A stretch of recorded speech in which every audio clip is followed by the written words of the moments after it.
Administration of file systems and security in Linux. Even the most casual user interacts with the file systems of the computer.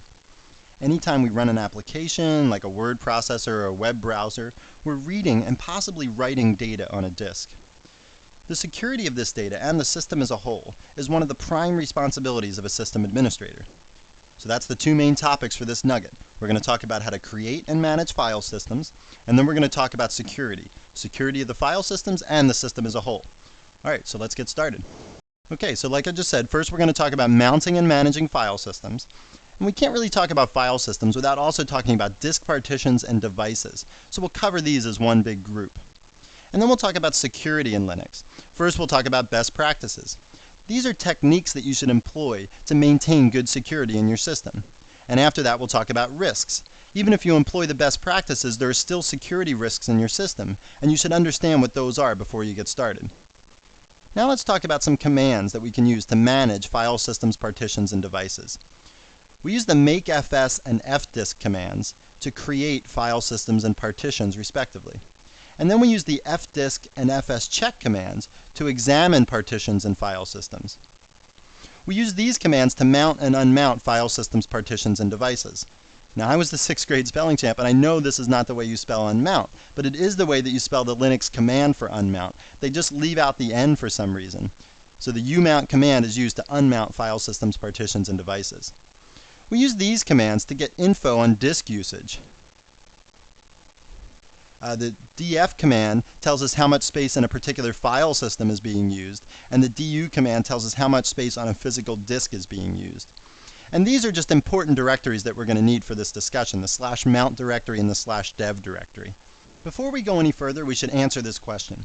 What is a file system? If this term is confusing to you, that might be because we use the word file system to refer to two very different entities. One of those entities is the directory structure of the computer, and we've seen some of this already. Things like /etc holds config files and /home holds users' home directories, things like that. The directory structure is practically the same on every Linux system. There are some minor variations, but not many. The other meaning of file system is the low-level organization that's used on the disk to store the files and directories. If you want to think of it like this, here's an example. The disk holds a bunch of magnetic impulses, right, like positive or negative charges, and these can be interpreted as zeros and ones.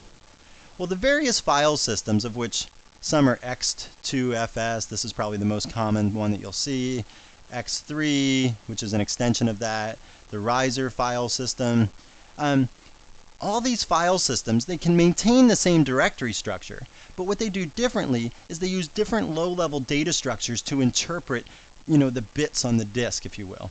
I'm going to use the term file system to refer to both of these, and I'll just make it clear from my discussion whether I'm talking about a directory structure or whether I'm talking about the low-level organization of the disk.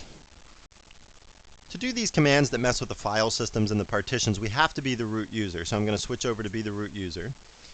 And then the other thing that we should check is to make sure that the directory where these utilities are located, we have to make sure that that's in our path. So you can see the makefs utility is in my path. It found it in the /sbin directory. Okay, and you'll see the fdisk command and the fscheck commands. They're also in the /sbin directory. Now first note that this is not the user sbin directory that we've seen before for other system administration utilities. It's just plain old /sbin. Okay, and another thing before we get going here is you have to realize that these commands can do some real damage to your system. When we installed the system, we had the installation program create some partitions for us. If we go back and delete those partitions or try to repartition the partitions or reformat the disks, things like that, that's going to delete a bunch of data, if not all the data on the disk. Okay? So when we use these commands, we have to be really careful and know exactly what we're doing before we do them. So the first thing we're going to do is do the fdisk commands with the lowercase l option. And what this does is it lists all the disks on my system and all the partitions on those disks. And you can see from the result here that I only have one disk. Okay, this is all entry for one disk, and the disk is the dev SDA disk. Okay, what does SDA mean? Well, SDA means the SD stands for a SCSI disk. If that was an HD, it would be a IDE disk. And the A stands for the first disk. So SDA is the first SCSI disk, HDA would be the first IDE disk, SDB would be the second SCSI disk, and so on. Now, looking at this thing here, we can see down below, these three things, these are the three partitions on our SDA disk. It's SDA1, SDA2, and SDA3. The first partition here is the boot partition, and you can tell it's the boot partition because it has an asterisk in the boot column. In this partition, what resides there is the Linux kernel image and also some config files that are needed for startup. And you'll see the size of this partition is 48,000 blocks large. I think a block is a kilobyte, but we'll see for sure later when we do some other stuff. The second partition here, SDA2, is what I would call the main Linux partition. This is where all the user files are located, the log files, things like that. And you can see the size of this partition is huge compared to the boot partition. It's probably 75 to 100 times larger than the boot partition. Okay, now let's see, what else do we want to talk about here? The third partition here is the swap partition. Now this partition, the swap partition, gets used when your main memory fills up. So if you use up all your RAM, you have applications open, Windows open, and all your RAM is used, and then some application needs some more RAM, then what happens is the operating system takes something out of RAM that hasn't been used in a while and writes it to the swap partition. Okay, then that opens up some RAM so your application can use that RAM. If the stuff from the swap partition needs to be in RAM later, then it's brought back in from the swap partition and something else is put out to the swap partition. Okay, so this is like, it just extends your main memory. Now we could get away, in theory, with just one partition, not with three partitions. But here's why we have three partitions. We don't need a swap partition. We could have what's called a swap file instead of a swap partition. But swap files behave much more slowly than a swap partition would. So that's why we have the swap partition, for performance reasons. Now these two partitions, in theory, again, could be condensed into one partition. We could have the boot stuff in the same sector or in the same partition as the user stuff and the log files and everything. However, on Intel machines, the size of the boot partition is limited, okay? And that limit is actually pretty small. So what's going on here is that we separate out the boot partition because the boot partition on an Intel system must be small, and so all this stuff will fit into that small space, whereas all this stuff wouldn't fit in there, so we create a separate partition for all the user files and the log files and all that stuff. Another way that we can use the fdisk command is to type fdisk and follow it by the name of a disk. So here we're going to talk about the first SCSI disk. So now we're at the fdisk command line, and I can type various letters here to execute various commands. I'll hit M to see the menu of commands. So here you can see there's D for deleting a partition, and N for adding a new partition, P for printing the partition table. This would be kind of like what we saw with fdisk with the lowercase l option. Now, if I deleted a partition, I would definitely be wiping out some data on the disk. If I added a new partition, I would be cutting into the space that some other partition uses, and so again, I could potentially wipe out some data. That's why I said these commands are very sensitive, and you have to know exactly what you're doing when you execute these. Now, one time when I would add a new partition for sure is when I added a new disk to my system. So say I plugged in a new disk. The first thing I would do would be add a new partition on that disk. Okay? After I do that, then what I have to do is I have to format the disk or make a file system on the disk. So let's look at how to do that. I'm going to quit out of the fdisk menu here, and let's look at the man page for makefs. Now makefs, this is what's used to build a Linux file system. And equivalently, this is called formatting a disk when you make a file system on the disk. Now the options for makefs, the capital V option means that we're going to have verbose output, which means it's just going to tell us everything that's going on. The -T option we use to specify a particular file system type. Now if you don't use the -T option, the default is the ext2 file system. That's the most common Linux file system. But if you need some other one, you have to use the -T option to specify it. And then there's other various options, things like we can check for bad blocks, places where the disk is corrupted, things like that. So again, when you're going to add a new disk to the system, the first thing you do is create a partition on the disk, and then you make a file system on that partition so that the operating system can read and write to the partition. The last command of the trilogy of commands that can really mess up your file system if you're not careful is the fscheck command. And this command checks the file system for errors. Okay, what we do is we give it a particular device or partition that we want to check, and here I'm going to check the dev SDA2 partition. Now when I run this, a couple things happened. Let's talk about that.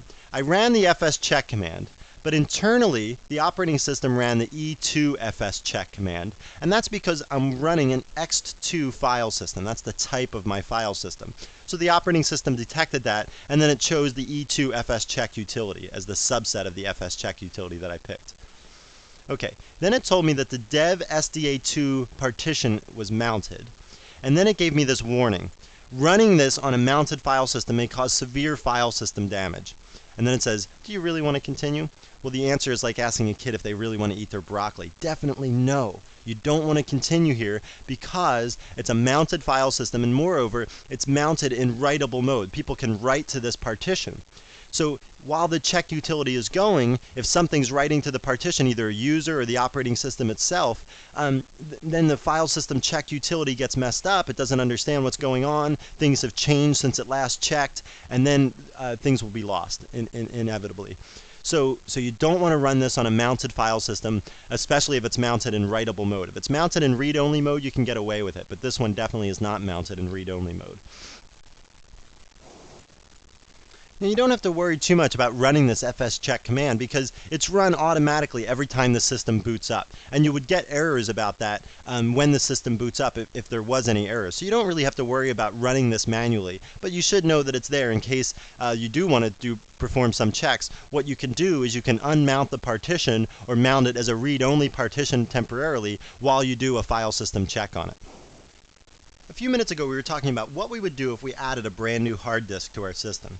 The first step was that we created a partition on the disk. The next step was that we formatted it using the makefs command. And the final step is that we mount the disk using the mount command so that it's accessible to our system. Now I'm not going to mount a brand new hard disk because I don't have one, and instead I'll show you how to mount a CD-ROM. The first thing that you give to the mount command is the type of the device that you're going to mount. And for CD-ROMs, that type is ISO 9660. So you specify the type with the lowercase t, and then you spell out the type. Now I didn't remember this exactly. I had to look this up in a book, and you can do the same thing. Look it up in a book or on the web or on the man pages to see what type the device is that you're mounting. Then you give the name of the device, dev CD-ROM, and then you give the mount point, which is going to be /mount/CD-ROM. The mount point is the directory that you're going to go to see all the files that are on the physical CD-ROM. Okay, so when I go into the mount CD-ROM directory and do a listing, I'm going to see all the files that are on the physical CD-ROM.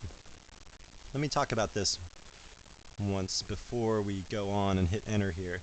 You're probably wondering what this /dev/CD-ROM stuff is. Okay, well the CD-ROM is a file in the dev directory. And we've already seen /dev/sda1 and /dev/sda2. They were files in the dev directory as well. And what these files are is they're pathways to the physical device. Okay, this file here gives the operating system a pathway to get information off of that physical device. Okay, and one last thing, when I hit enter here, Red Hat's going to pop up a Nautilus window and graphically show me all the files in the mount CD-ROM directory. So don't get alarmed when a window pops up here. Okay, here comes the window. And you can see here it's for the mount CD-ROM directory, and this is the only file on the CD, and now it's appearing in this window. So I'm going to close this window and go back and look at that message that got printed out. So it says this block device dev CD-ROM is write protected, so it's mounting in read-only mode. That makes sense because I don't have a CD burner, I just have a CD player, so it makes sense that it's in read-only mode. So what I want to do now is I want to go over to the mount CD-ROM directory and do an ls, and there you can see the exact same file that we saw before in the Nautilus window in the graphical format. Now what I want to do is I want to unmount this file system, or unmount this device. So I'm going to say unmount, and then you can either specify the device that you want to unmount or the mount point that you want to unmount the device from. You can specify either one. So I'm just going to say unmount dev CD-ROM. Oh, and it says the device is busy. Why is that? Well, that's because I'm in the CD-ROM directory. Okay, so if I get out of that directory, if I go back to root's home directory now, and then do the unmount command, okay, now it did it successfully, and if I do an ls on the mount CD-ROM directory, you'll see that nothing's there. So this was temporarily linked, because I did the mount command, the mount CD-ROM directory was temporarily linked to the actual device. Then once I did the unmount command, then that directory was no longer linked to the device, so doing a listing in there was empty. Now, one thing I want to note is that in most Linux systems, when you put the CD into the CD player, the CD is automatically mounted. And this, I just set it up here just so that I could do it manually. I could mount and unmount it manually because I think that's a valuable skill that you should have. All right, so the last couple commands that I want to talk about in relationship to file systems, devices, and partitions are the df and the du commands. The df command displays information on file systems, how much space is being used, how much is available, and so on. So let's look at one of these. So this is the main Linux partition here, and it tells you how many blocks there are, how many blocks are being used, how many are available, and what the percentage of the ones being used is. And then finally it tells you where the device is mounted on the system, or where the partition's mounted. Okay, so before we were talking about blocks and we were wondering how big they were. Well, you can see here that they are 1 kilobyte large. And the way that you would use this is you would just monitor with df every once in a while and look at your partitions, see how much space is being used in this used percentage column. If this number was like 99% for dev SDA2, I would do one of two things. One, I would get on the phone and call a retailer and say, FedEx me a new disk because I'm running out of space. Or two, I would go around and try and investigate and see exactly what is hogging all the space up. If this number jumped from 45 to 99 in one day, I would be alerted and I would try and find out exactly what caused that. And probably it's something in error, right? It's some process out of control writing to some file. If it's slowly creeping up every week, it goes from 45 to 46 to 47 to 48, and eventually it's at 99, then that's probably like usage that is just good usage. And when it got to 90 is when I should have been ordering the new disk, not when it got to 99 and I was in a rush. Okay? Now, another way that you can use the df command is with the human readable form, the lowercase h option. Pretty much the same, except it just displays the sizes in something that makes more sense to me than 303,560,056,000 whatever blocks. It just says it's 3.4 gigabytes, which is much more comprehensible to me. 1.5 gigabytes is used and 1.8 gigabytes is available. Now you'll see 1.8 plus 1.5 adds up to 3.3, not 3.4. Don't get too worried about this. This is just like rounding errors. The available space is always rounded down so you don't overestimate how much space is left. But again, it's a good indicator, general trend of what's going on in your system. Like I said, if this is 45 and the next week is 46, you kind of see a trend on how your system is growing. Okay. Now, like I said, if this jumped from 45 to 99 in one day, then I would look and try and see exactly where that space came from. One way that's good to do that is using the du command. Now, the du command, again, if used by itself, displays information about every single subdirectory on the whole system below where you're starting it. So I'm in the /home directory tree here. So it's going to do under /home, it's going to display every single directory and subdirectory for everybody under /home. Now this is going to scroll up the screen, and again, I just want to look at something here just to kind of give you an idea. This tells you that the Alice's KDE directory is 16, Alice's XAuth directory is 4. Now what are these sizes? Again, they're 1 kilobyte blocks, so you could just display it in human readable form again with the -h option. Du is the same sort of option with the lowercase h. And then you see that it's 4 kilobytes for the XAuth directory and 16 kilobytes for Alice's KDE directory and so on. Now, so what it does here is it lists all the subdirectories for Alice, and then finally here it lists Alice's grand total. In some sense, that's the only thing that I want, right? If I just want to investigate and say, well, who's eating up the most space of all the users, and I can try and determine who has that big file that's being written to or something. So in some sense, this is all I want to see, and the du command gives me the ability to do that. So what I do here is I use the -- max depth option. Okay, and I say max depth equals 1. And I'll display it in human readable form. Now what this will do is it will go in and it will still count up all these subdirectories here. Okay, like Alice's KDE AutoStart and Alice's KDE and XAuth. But all it's going to display is the stuff that's 1 deep, the max depth 1. So 1 deep below the home directory is the only summaries that are going to be printed out. Okay, so let me do this. And you'll see that here we get Alice's is 52 kilobytes. Just like here it was Alice was 52 kilobytes. There it says Perry is 1.2 megabytes and so on. So this displays, it still goes in and counts all the subdirectories of Perry and Lisa and Alice, but it just displays the top level of those so I can get at least a rough idea of what's going on in the system. So using df and du, you can get a good idea on what's being used, how much is left, and where the use is coming from. Now that we've talked about how to create and mount and manage the various file systems, partitions, and devices on our computer, what I want to do now is talk about the Linux directory structure a little bit. Let's take a quick little tour. If we do a listing in the top level directory, you'll see a whole bunch of subdirectories here. Now, a lot of these subdirectories are on every single Linux computer that you'll come across. And furthermore, the meaning and the contents of these directories is practically identical from system to system. So let's look at the most important of these directories. The bin directory, in that directory are important binary executables. The ls command, for instance, the executable version of that command is in the bin directory. The copy command, the vi command, they're all in the bin directory. The boot directory is stuff that we need to boot the system. The Linux kernel image, some config files are in the boot directory. The dev directory we've seen holds one file for every device on the system. The etc directory is for system configuration files. /home under that is where the user's home directories are located. The lib directory is for shared program libraries. A lot of commands and utilities in the Linux system, they share some common code, and that common code is in the lib directory. The mount directory is where we mount removable media, things like CD-ROMs and floppies.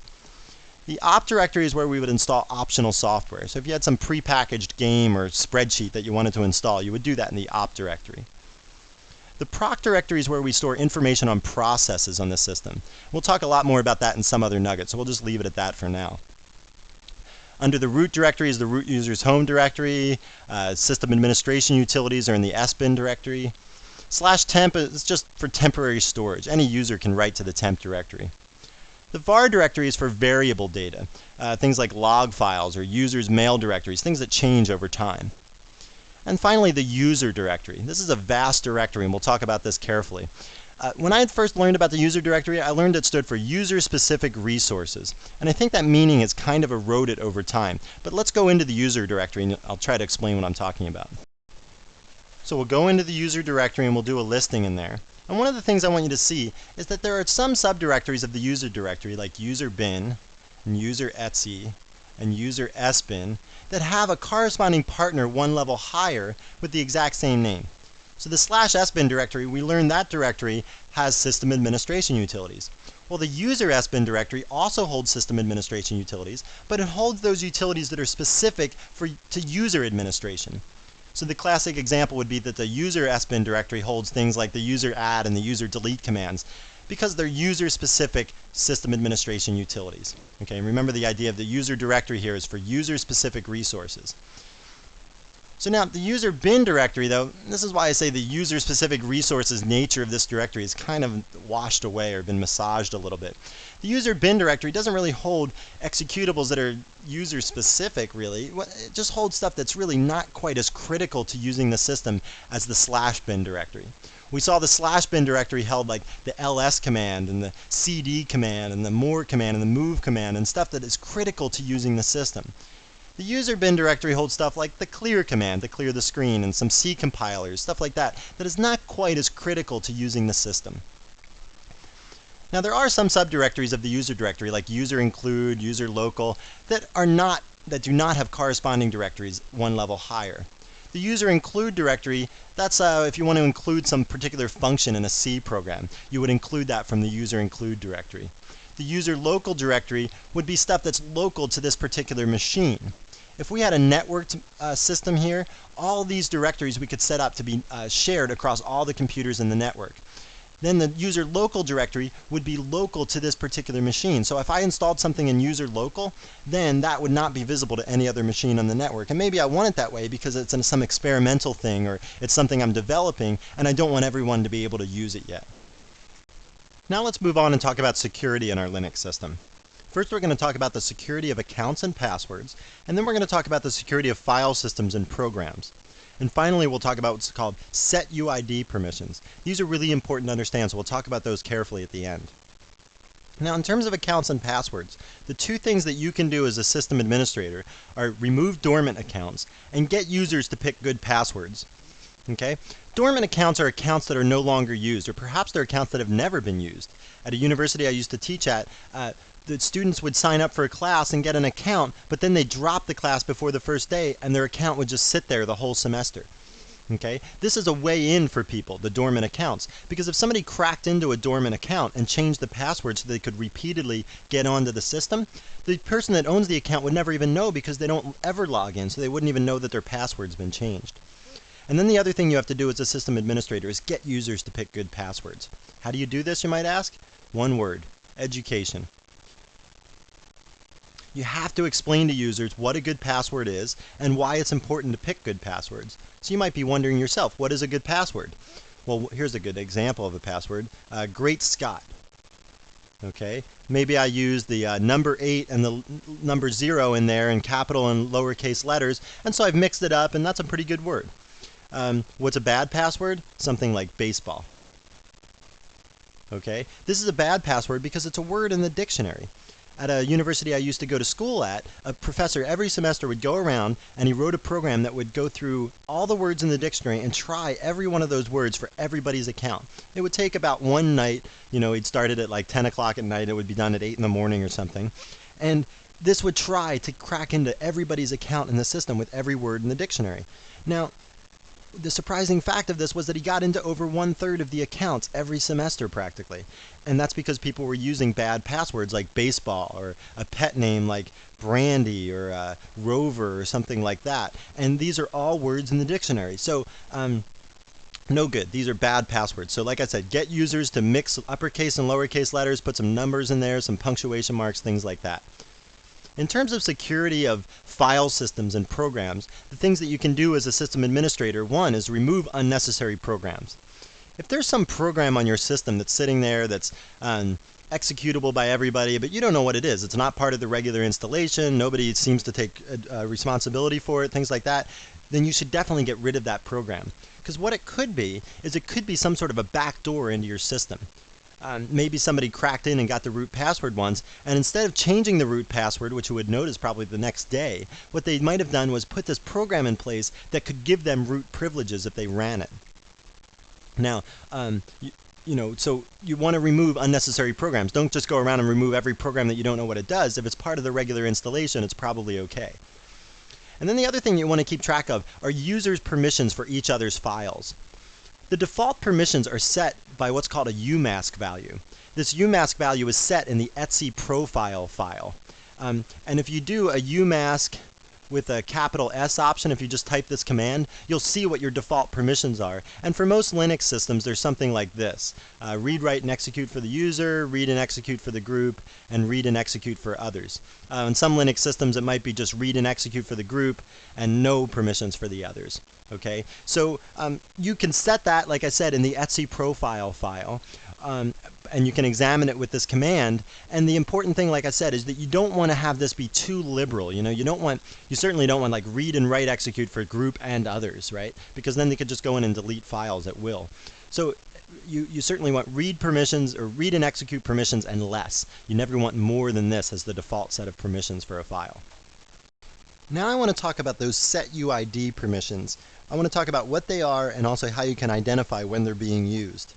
So the first thing I want to do is I want to look at the etc shadow file for this discussion. Remember, this is the file where people's encrypted passwords are stored. So let's look at Perry's password here. And forget the $1, all the passwords start that way. What I want to look at is the next few letters, 3FOT. I think that's actually a 0 too. 3FU0T. Okay, just remember those few characters. Then what I want to do is I want to look at the permissions on the etc shadow file. Okay?